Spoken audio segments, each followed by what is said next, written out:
The Canadian Beaver. The town of Tadosic in northern Quebec, Canada, lies between mountains and the shoreline. It's located just where the Saguenay Fjord runs into the St. Lawrence River. A fjord is a small arm of the sea in the middle of high rocks or cliffs. Every year from the month of May, when the cold has passed, until October, hundreds of thousands of tourists visit Tadosic to go whale watching.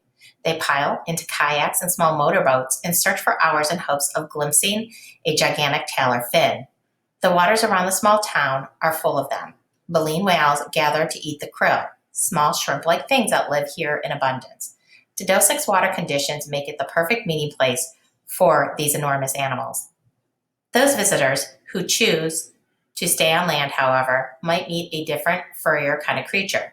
Working away in Tadosic's forests are Canadian beavers, those broad-tailed rodents with big, chompy teeth. The beaver is an important part of the Canadian culture.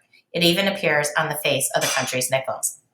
The Maison Major is a little house with a red roof that is Tadosic's only youth hostel, offering free beaver watching tours that leave from its reception area every day at 5 p.m.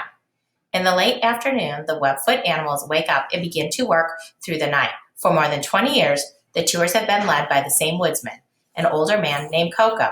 With a head of wild white hair and a matching beard, Coco knows the wetlands around the hostel as though they were his home.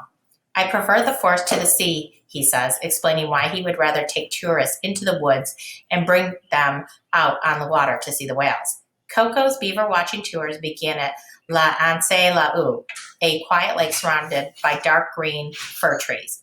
Also encircling the lake are 5 different beaver homes, each one made of piled logs. The walk all the way around the lake takes about 2 hours with stops. Alone, Coco hikes a trail in just 45 minutes.